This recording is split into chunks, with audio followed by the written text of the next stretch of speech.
Let's take a final look then and see if Hebrews 9:19 could have been fulfilled anywhere else.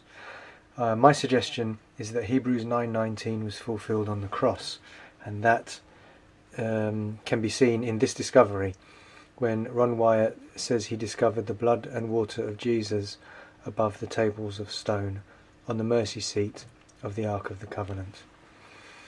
But if it could be proven that Hebrews 9:19 could have found another fulfillment in a different antitypical ceremony, then of course I couldn't say that this discovery had to be true as the only fulfillment to Hebrews 9:19. So let's just quickly recap on this so far. When Moses confirmed the Old Covenant, everything God told him to do was a type of what Christ was to do. So every ceremony Moses carried out represented what Christ was to do. Everything Moses did was a type or a symbol of what Christ was to do when he confirmed the New Covenant.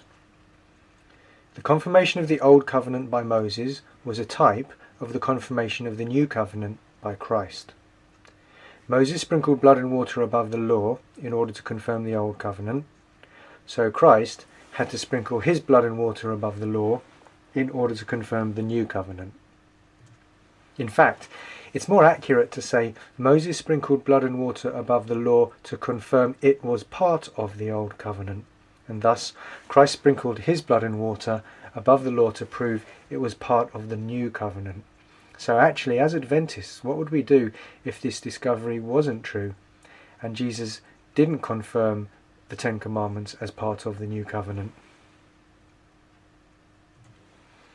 We know that the New Covenant was confirmed at the cross because on the cross Christ confirmed that he kept his covenant, or his promise to mankind that he would shed his blood for them.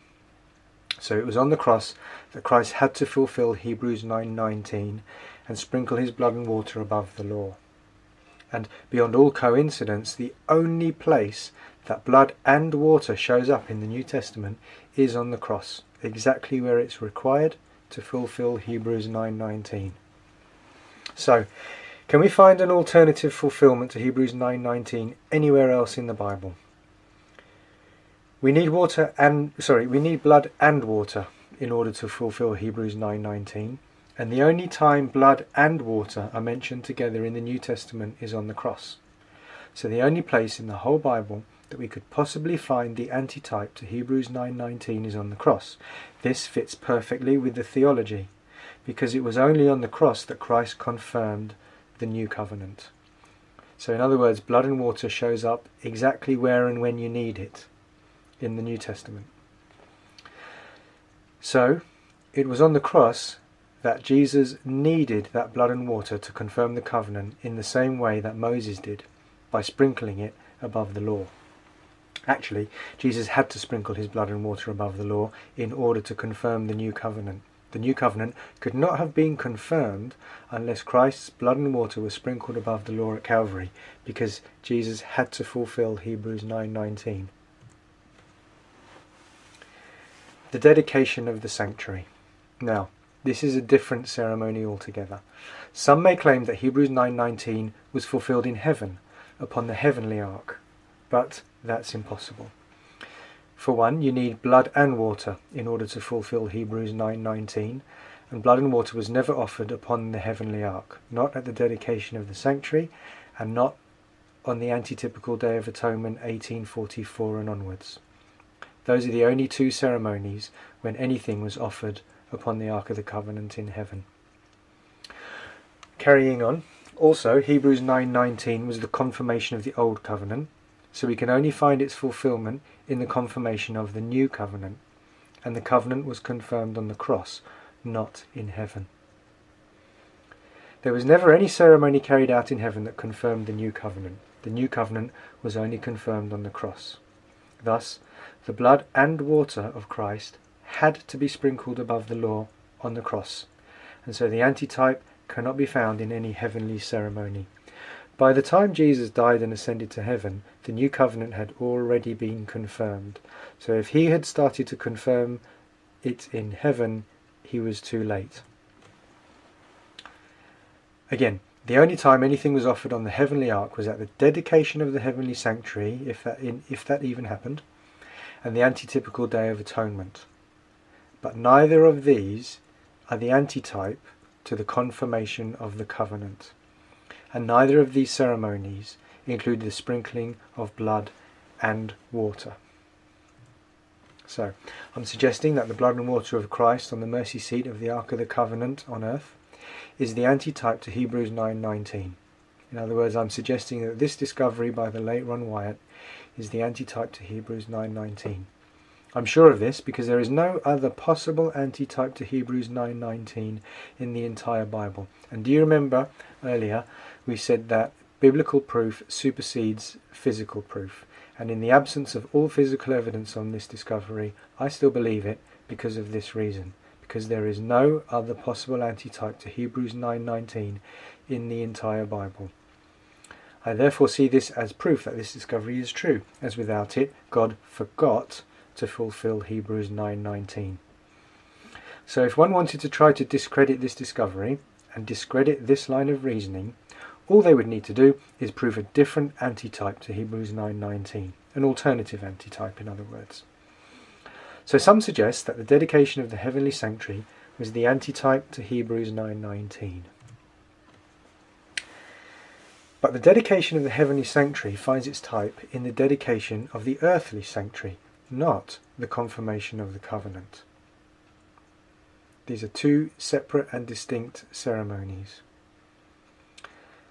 So when some critics realise this, some then suggest that, well, the dedication of the earthly sanctuary was the same ceremony as the confirmation of the old covenant. In other words, they understand that blood and oil was sprinkled upon the Ark of the Covenant when the earthly sanctuary was dedicated. And they think, therefore, that blood and oil had to be sprinkled upon the heavenly Ark of the Covenant in 31 AD.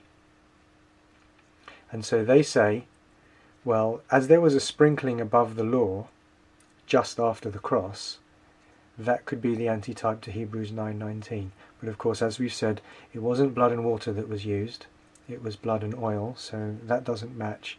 And my point from here on then is that actually the dedication of the sanctuary and the confirmation of the covenant are two separate ceremonies, so you can't look for the antitype with one for the type of the other. I think you're mixing up type and antitype if you do so. Okay, so that's the end of the recap. So it's only very brief now. The dedication of the earthly sanctuary was not the same ceremony as the confirmation of the old covenant at Sinai. So there was two separate ceremonies. First of all, they arrived at Sinai and the covenant was confirmed from Exodus 20 through to Exodus 24. God started speaking in Exodus 20 and he finished somewhere around Exodus 23, and then in Exodus 24 that covenant was confirmed. And then about 9 months later they spent 6 months actually building the sanctuary, and then the sanctuary was dedicated for its first use by Moses. Okay, so those are two separate ceremonies, and this is how we're going to try to show that. The earthly sanctuary was not even built when Hebrews 9:19 took place, so the dedication of the earthly sanctuary could not have been the same ceremony as Hebrews 9:19 because the earthly sanctuary wasn't even built at the time. The dedication of the earthly sanctuary is in Exodus 40 verse 9 and occurred about 9 months and 16 chapters after the confirmation of the covenant in Exodus 24. So it certainly was not the same ceremony and cannot be lumped together when looking for the antitype. As I say, it occurred about 9 months later, as the covenant was confirmed 2 months after the Exodus, and the tabernacle was dedicated in the first month of the following year. So that's about 9 months separate. I won't get too bogged down in chronologies, but here are the references in case you did want to check that out. The information is in Exodus 19:1. In the 3rd month, when the children of Israel were gone forth out of the land of Egypt, the same day came they into the wilderness of Sinai. That's Exodus 19:1. And then it was only a matter of days that the covenant was confirmed in Exodus 24. So it was in the 3rd month after the Exodus that the covenant was confirmed. And then Ellen White says the building of the tabernacle was not begun for some time after Israel arrived at Sinai. So for some time, if you work it out, it's about 3 months after the confirmation of the covenant, they began building the tabernacle. Continuing on, and the sacred structure was first set up at the opening of the 2nd year from the Exodus. So it was the beginning of the 2nd year from the Exodus that the sacred structure or the tabernacle was actually set up. And in a different reference in Patriarchs and Prophets, Ellen White says that a period of about half a year was occupied in the building of the tabernacle. So they arrived at Sinai and confirmed the covenant within days. About 3 months later they began building the tabernacle. It took them about 6 months to build it, which takes them through to 9 months later, or the opening of the 2nd year from the Exodus. And then they dedicated the sanctuary at Sinai.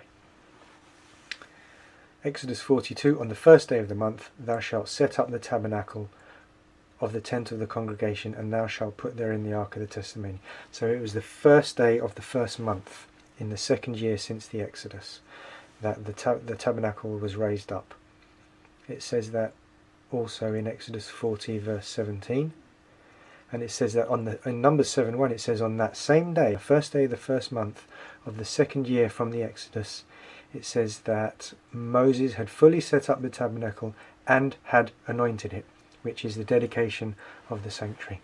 So Moses set up and dedicated the sanctuary on the 1st day of the 1st month of the 2nd year. So that's 9 months after the confirmation of the covenant. Okay, so Hebrews 9:19 cannot have been fulfilled anywhere except on the cross. For one, you need blood and water to fulfill Hebrews 9:19, and blood and water was never used in any heavenly ceremony.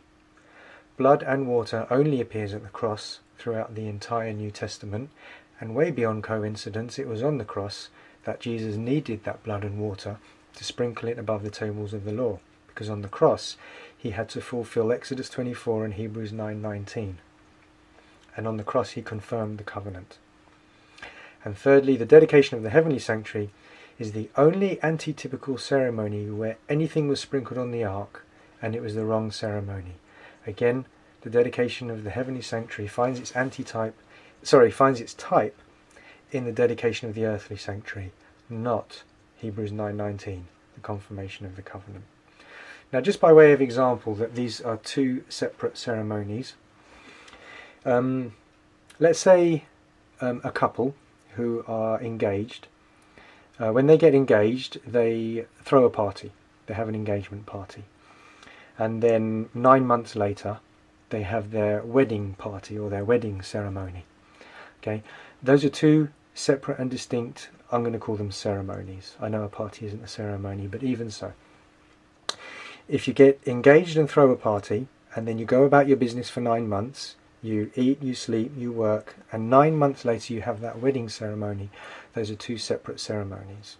In like manner, if I was baptized and then 9 months later I do communion, the foot washing, etc., those are two separate ceremonies. If I'm baptized on one day and then I go about my business for 9 months, eating, sleeping, working and everything for 9 months, and then I do communion 9 months later, those are two separate ceremonies.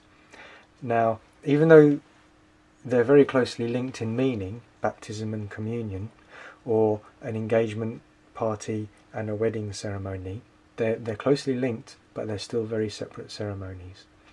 And in the same way, the dedication of the earthly sanctuary was a separate ceremony to the confirmation of the Old Covenant at Sinai. And you cannot just lump them together to say that they both found the same antitype in the dedication of the heavenly sanctuary.